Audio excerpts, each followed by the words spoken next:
Apakah malaikat dicipta di dalam waktu atau di luar waktu? Setelah waktu dicipta atau sebelum?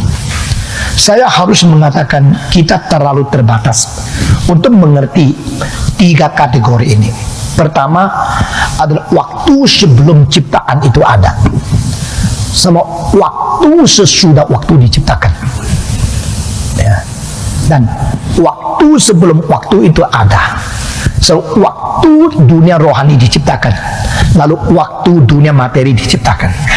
Ini adalah tiga tahap yang sekarang kita tidak mungkin mengerti karena kita sekarang berada di kurun tahap ketiga.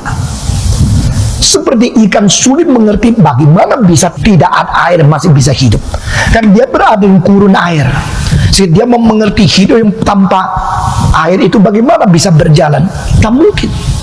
Nah, demikian juga kita berada di kurun waktu, dan waktu ini adalah waktu yang bersangkut paut dengan materi, natural world with the time measured in the nature.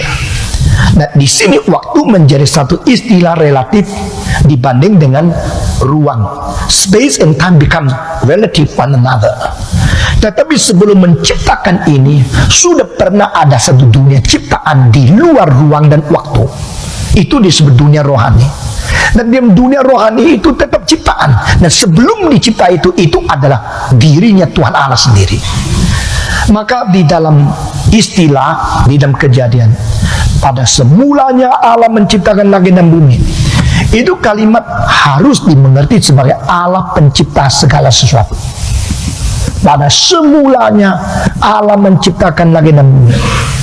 Tetapi di dalam Yohanes pasal 1, pada semulanya adalah firman, dan firman itu berserta dengan Allah, dan firman itu adalah Allah. Ini semula sama istilah semula di dalam Kejadian pasal 1 bagi saya mempunyai perbedaan kualitatif.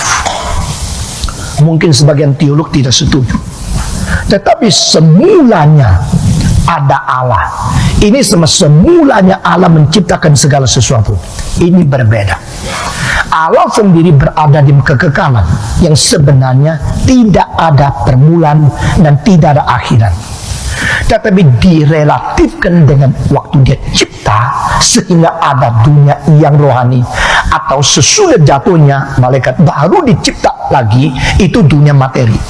Di situ semula yang dikatakan di dalam Yohanes pasal 1 ayat 1 itu merupakan sesuatu eksistensi kekekalan Allah sendiri.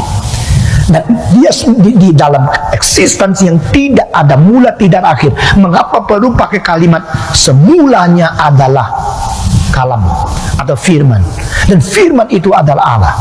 Di situ membuktikan bahwa dia lebih dulu dari segala sesuatu.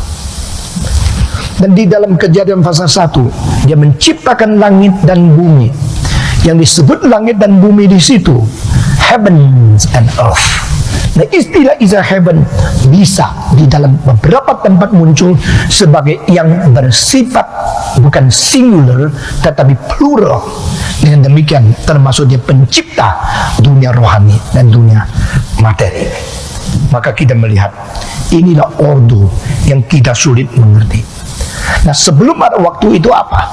Sebelum waktu itu belum ada waktu. Waktu itu belum ada waktu. Gimana sih?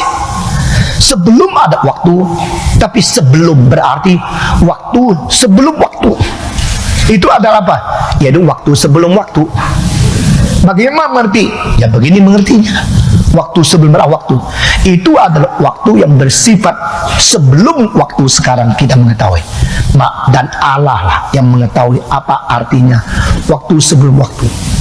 Nah, maka di dalam Alkitab menjelaskan dengan huruf manusia memakai istilah bagi Allah 1000 tahun itu sehari, dan sehari itu 1000 tahun. Berarti dia melampaui cara pengertian, cara pengukuran, dan cara kita berada di wadah kurun waktu yang diciptakan. He transcends time because he created time.